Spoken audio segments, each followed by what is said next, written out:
Assalaamu calaykum. Magacaygu waa Cabdullah. Halkan waa kanaalka dunida. Maanta muuqaalkeena waxa uu ku saabsan yahay 6 talaabood oo kaa dhigaysa qof soo jiidasho badan oo dadka kale saameyn wanaagsan ku yeesha. Qofka soo jiidashada badan waa qof awooda inuu dadka kale saameyn ku yeesho. Arrintaas oo ka dhigaysa inuu si dad badan u maamulo, maadaama ay dadka oo dhan jecel yihiin inay noqdaan kuwa soo jiidasho badan. Waxaan idiin soo gudbin doonaa 6 talaabood oo kaa dhigaysa qof soo jiidasho badan. Lambarka 1, u dhaqan sida ay tahay dabeecadaada caadiga ah. Si aad ugu muuqato qof soo jiidasho badan, kama dhigna inaad noqoto qof dhammaystiran ama inaad ka badbadiso qosolka marka aad dadka kale u sheekaynayso. Arrimahaas dadka kale waxay ugu muuqanaysaa inaad tahay qof aan la xamili karin oo dhib badan. Sidaa daraaddeed, sida caadiga u dhaqan oo wax walba dhexdhexaad ha kuu noqdaan si aad dadka kale u soo jiidato. Lambarka 2, ra'yigaaga hala gamban. Ra'yiga iyo fikirkaagu dadka kale way soo jiitaan. Ra'yigaaga ha u qarin adigoo ka baqaya falcelinta dadka kale. Cid kale indho la'aan ha iska raacin oo cidna dameeridhaan raaca u noqon.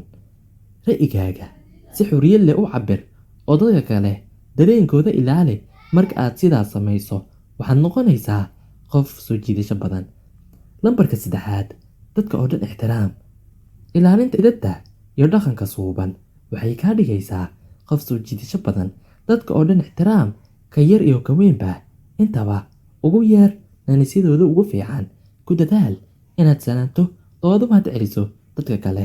Caydana ka dheerow si aanay dadka kaaga fogaan agtaada. Mar walba oo aad dadka ixtiraamto, waxaad helaysaa shakhsiyaad soo jiidasho badan. Lambarka 4, isku kalsoonow. Haddii aadan yeelad weydo kalsoonida kugu filan oo kalsoonida kugu yaraato, waxaa kugu adkaanaysaa inaad noqoto qof soo jiidasho badan. Marka aad naftaada ku kalsoon tahay, ayay dadka kale ku siiyaan kalsoonidooda. Sidaa darteed, waxaad u baahan tahay inaad kalsooni muujiso adigoon ka badbadin. Lambarka 5, baro sida dadka fikirka loo gaarsiiyo.